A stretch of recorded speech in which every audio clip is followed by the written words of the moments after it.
여러분과 함께 나눌 말씀은 기독교 신앙의 역설이라는 제목을 가지고 함께 은혜를 나누려고 합니다. 기독교는 역설의 종교입니다. 우리 십자가를 이야기합니다. 고통을 말합니다. 고난을 강조합니다. 그런데 그 끝은 절망이 아닙니다. 그 길이 지나고 나면 오히려 기쁨과 소망과 영생이 기다리고 있습니다. 죽음은 생명을 낳고 눈물이 웃음으로 바뀌는 역설입니다. 여러분, 이것이 기독교의 진리인 줄로 믿습니다. 오늘 본문도 마찬가지입니다. 예수님은 지금 제자들에게 말씀하셨습니다. 조금 있으면 나를 보지 못하겠고 조금 있으면 나를 보리라. 지금 사라짐과 다시 봄에 대해서 말씀하셨습니다. 눈물과 기쁨을 말씀하셨고 죽음과 부활을 말씀하신 것입니다. 기독교의 역설이 이 말씀 안에 모두 담겨 있습니다. 그러므로 기독교 신앙의 역설이라는 제목을 가지고 우리가 환난과 어려움의 때를 어떻게 극복할 것인가를 묵상하시는 이 밤이 되시기를 주의 이름으로 축원합니다. 우리 16절의 말씀을 함께 읽겠습니다. 시작.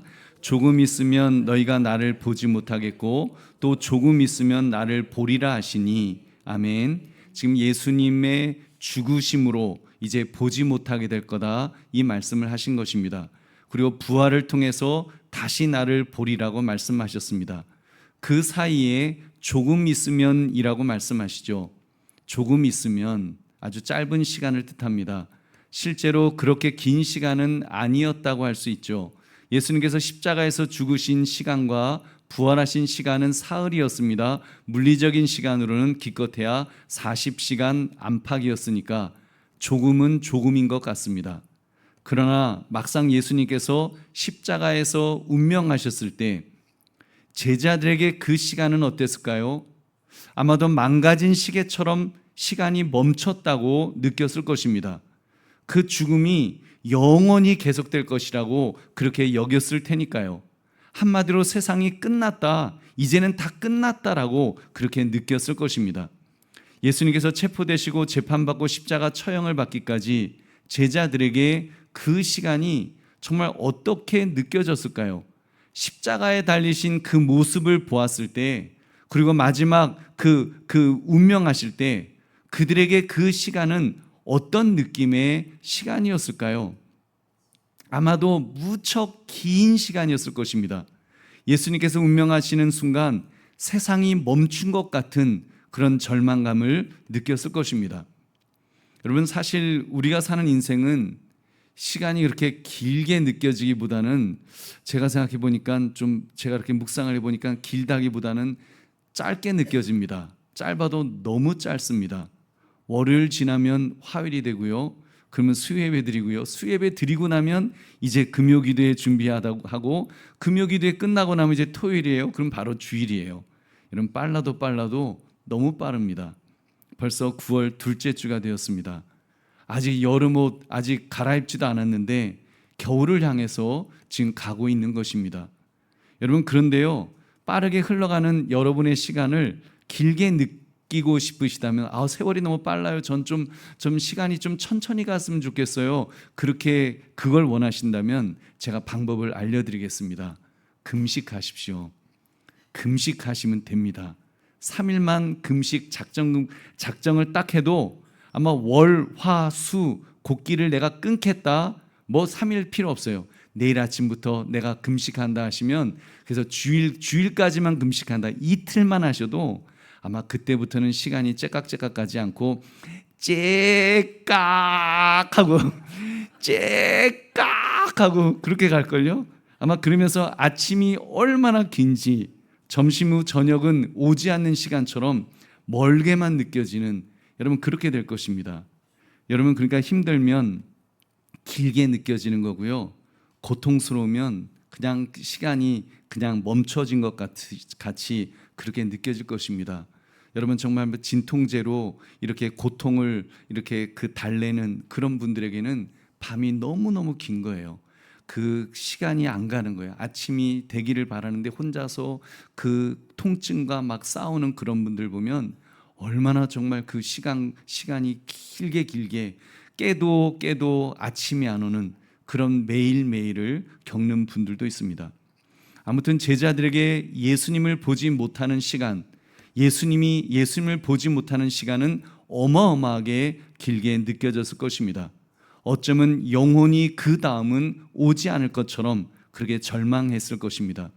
예수님은 그 죽음과 부활의 시간을 너무 쉽게 지금 말씀하시고 있습니다. 우리 16절 말씀을 다시 같이 읽겠습니다. 시작. 조금 있으면 너희가 나를 보지 못하겠고 또 조금 있으면 나를 보리라 하시니. 아멘. 얼마나 쉬워요. 예수님은 그냥 조금 있으면 너희가 나를 못 보고 조금 있으면 너희가 다시 나를 보겠다. 어떻게 이게 가능할까요? 예수님은 통시적으로 보시기 때문입니다. 우리는 시간을 직선으로만 봅니다. 이 사건이 일어나야 다음 사건이 일어나죠. 부활도 죽음이 있어야지 부활도 있습니다. 근데 막상 인간에게는 그 죽음은 어떤 의미입니까? 그냥 끝입니다. 거기서 시간이 멈춰버리는 것입니다. 그러나 예수님에게는 아니죠. 예수님은 전능하시기 때문에, 예수님은 영원하신 분이시기 때문에, 무한하신 분이시기 때문에, 한마디로 하나님이시기 때문에 통시적으로 그 위에서 시간의 흐름 속에 같이 흘러가는 것이 아니라 시간 위에서 내려다보십니다. 그러니까 십자가에서 죽으심을 보시면서 동시에 부활도 보시고 있는 줄 믿으시기 바랍니다. 그러니까 예수님은 조금 있으면 나를 보리라, 너무 쉽게 말씀하실 수 있으셨습니다. 이러한 원리를 제자들은 이해하지 못했습니다. 아니, 이해할 수 없었을 것입니다. 우리 17절부터 19절 말씀 같이 읽겠습니다. 시작. 제자 중에서 서로 말하되 우리에게 말씀하신 바 조금 있으면 나를 보지 못하겠고 또 조금 있으면 나를 보리라 하시며 또 내가 아버지께로 감이라 하신 것이 무슨 말씀이냐고 또 말하되 조금 있으면이라 하신 말씀이 무슨 말씀이냐 무엇을 말씀하시는지 알지 못하노라 하거늘 예수께서 그 묻고자 함을 아시고 이르시되 내 말이 조금 있으면 나를 보지 못하겠고 또 조금 있으면 나를 보리라 하므로 서로 문의하느냐. 아멘. 제자들에게는 너무나도 혼란스러운 개념이었습니다. 예수님의 죽으심, 다시 살아나심, 그리고 승천하심, 그리고 재림하심. 예수님에게는 이 모든 사건들을 위에서 통시적으로 보시기 때문에 조금만 지나면 일어날 사건으로 여기시지만 여러분, 그 제자들은 그렇지 않았기 때문에 이게 이해가 안 가는 겁니다. 이게 무슨 말인가? 도대체 예수님 무슨 말씀하시는가? 왜 자꾸 조금 있으면이라고, 자꾸 조금 있으면 이렇게 말씀하시는가? 그렇게 의문을 가졌던 것입니다. 우리 계속하여 20절 말씀 우리 한번 같이 읽겠습니다. 시작. 내가 진실로 진실로 너에게 이르노니 너희는 곡하고 애통하겠으나 세상은 기뻐하리라. 너희는 근심하겠으나 너희 근심이 도리어 기쁨이 되리라. 아멘. 예수님은 지금 십자가에서 죽으심에 대해서 설명을 하시죠. 십자가에서 죽으실 때가 되면 너희는 슬퍼할 거야. 그러나 세상은 기뻐하겠지. 지금 그 말씀하셨습니다. 곡하고 애통하겠으나 십자가의 죽음을 말씀하신 것입니다. 세상은 기뻐할 것이고 제자들은 근심할 것이라고 하셨죠. 그러나 그 근심이 도리어 뭐가 된다 그랬어요? 기쁨이 되리라고 하셨습니다. 할렐루야. 어떻게 해요? 예수님께서 사망 권세를 이기시고 부활하실 것이기 때문입니다. 아멘. 여러분, 그래서 예수님의 말씀, 내가 진실로 진실로 너희에게 이르노니 너희는 곡하고 애통하겠으나 조금 세상은 기뻐하리라. 그러나 너희는 근심하겠으나 너희 근심이 도리어 조금 있으면 기쁨이 되리라. 이렇게 말씀하신 것과 같습니다. 조금 있으면 기쁨이 되리라. 여러분, 예수님은 늘 그렇게 말씀하십니다. 이제 앞으로 있는 이 모든 구절에도 다 조금 있으면이라는 말을 넣어도 말이 되도록 말씀하셨습니다. 그러나 여러분, 인간은 아무튼 이렇게 죽음의 순간을 만나게 되면 절망을 하죠. 통시적으로 볼 수 없으니까요. 당장 눈앞에 보이는 것만 보니까 여러분, 예수님의 죽음 앞에서 절망할 수밖에 없습니다. 죽음 앞에서, 죽음인데 여러분, 절망할 수밖에 없죠. 죽음만 그런가요? 어려움 앞에서는요. 그 어려움이 너무 어려우면, 통증이 너무 심하면, 여러분, 그런 문제가 너무 크면 그냥 이제는 그것이 끝인 것처럼, 이제는 더 이상 조금 있으면이라는 것이 없는 것처럼, 그것으로 세상이 끝난 것처럼 절망하게 된다는 것입니다. 여러분, 그래서 그 문제 앞에서 벌벌 떨 수밖에 없습니다. 그래서 주님 나를 버리셨습니까? 주님 내 기도는 안 들으십니까? 이렇게 불평하고 우리가 의심하는 우리의 모습이 없습니까? 여러분, 풍랑을 만났던 제자들 결국은 어떻게 했습니까? 예수님께서 고물에서 주무시고 계시는데 예수님 깨우면서 하시는 말씀이 주여 우리가 죽게 된 것을 이렇게 돌아보지 아니하시나이까 하면서 얼마나 불평하고 불만을 토했습니까? 여러분, 그러니까 불신앙의 눈에는 조금 있으면 그게 안 보입니다. 잠시 후가 상상이 안 됩니다. 이해하기가 어렵습니다. 아니 불가능해 보입니다. 믿음의 눈은 잠시 후를 기다릴 수 있는 줄 믿으시기 바랍니다. 너희 근심이 도리어 기쁨이 되리라. 너희 근심이 도리어 조금 있으면 기쁨이 되리라 말씀하시는 것입니다. 슬픔이 변하여 조금 있으면 기쁨이 된다는 말씀입니다. 십자가의 고통이 조금 있으면 부활의 기쁨으로 바뀔 것이라는 말씀입니다. 그렇기 때문에 예수님은 그러한 고통을 해산의 고통으로 여기라고 하셨습니다. 우리 21절 말씀 같이 읽겠습니다. 시작. 여자가 해산하게 되면 그때가 이르렀으므로 근심하나 아기를 낳으면 세상에 사람 난 기쁨으로 말미암아 그 고통을 다시 기억하지 아니하느니라. 아멘.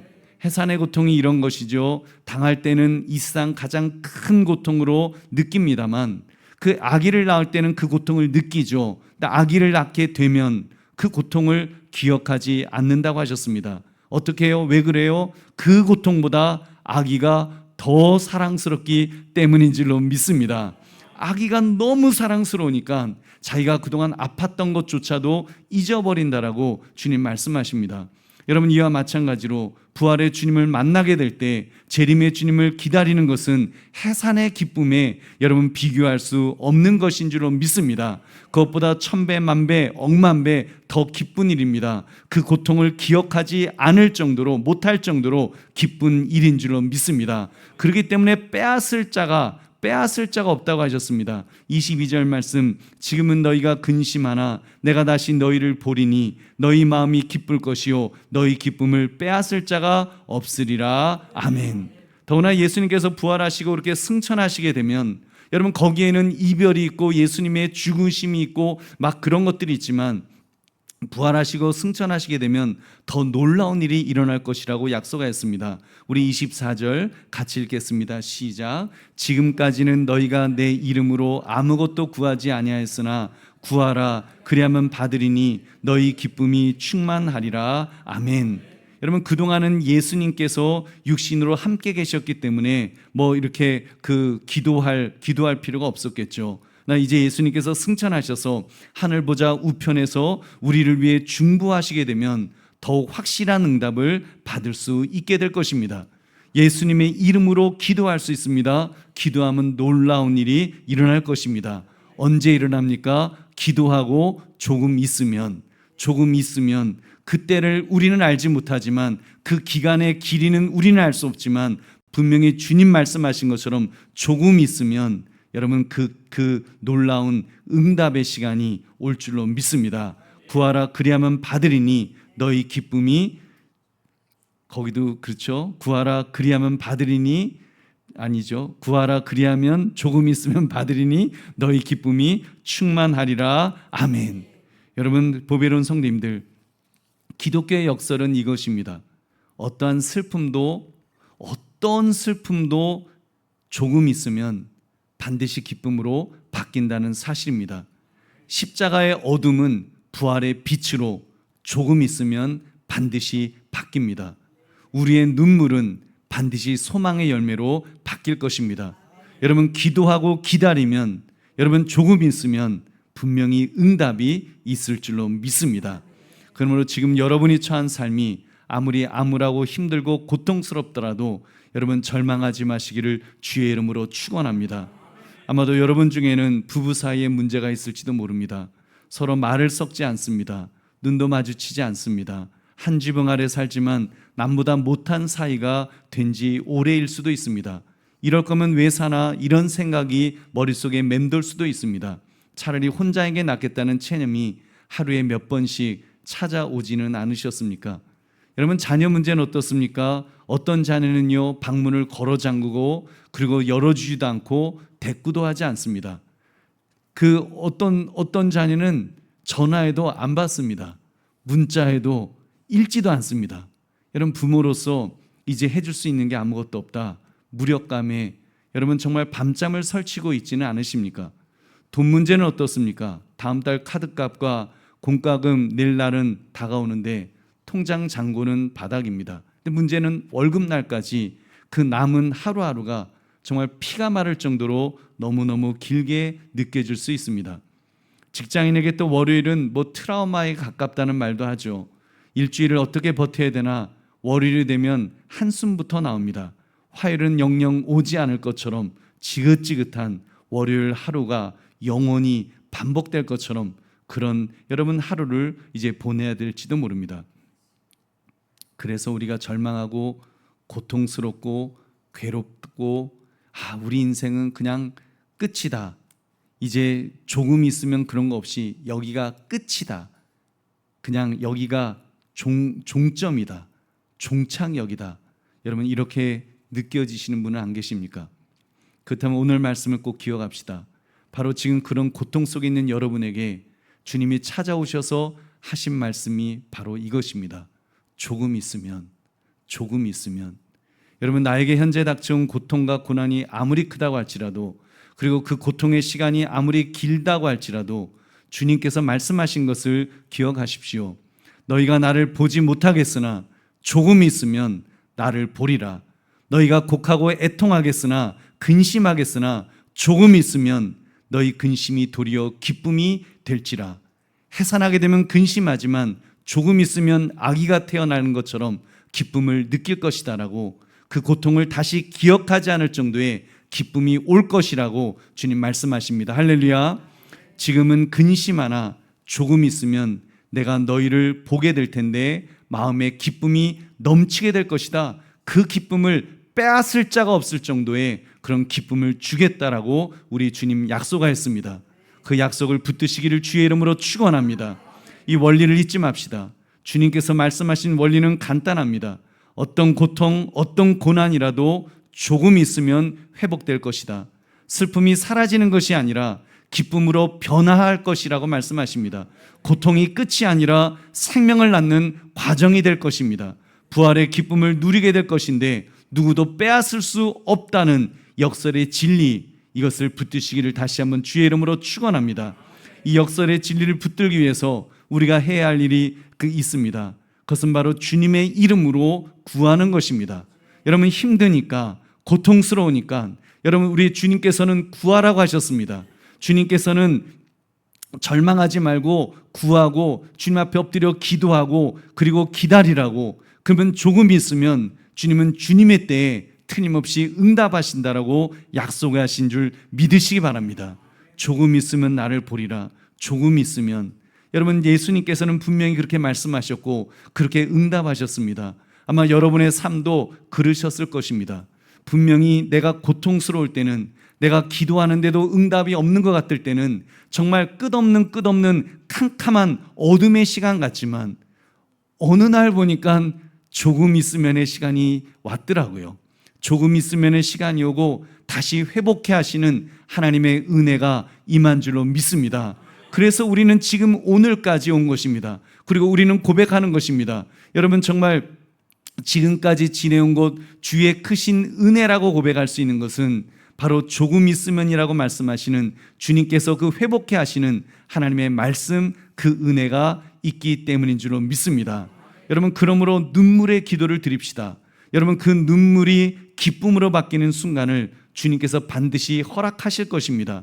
여러분, 주님은 분명히 약속하십니다. 그분은 전능하시고 영원하시고 무한하신 하나님이시기 때문에, 신실하신 하나님이시기 때문에 주님은 결코 자녀의 기도를 여러분 놓지 않으실 줄로 믿습니다. 주님은 우리의 기도를, 여러분 생명도 목숨도 아끼지 않으신 주님이신데 물과 피를 다 쏟으시면서 그렇게 우리를 구원하시고 우리를 사랑하신 바로 그런 주님이신데, 그 주님께서 우리가 아파서 아프다고 말하고 우리가 괴로워서 괴롭다고 말했는데 여러분, 안 들으셨겠습니까? 다만 우리는 그 조금 있으면이라는 그 시간이 길게 느껴지는 것 뿐입니다.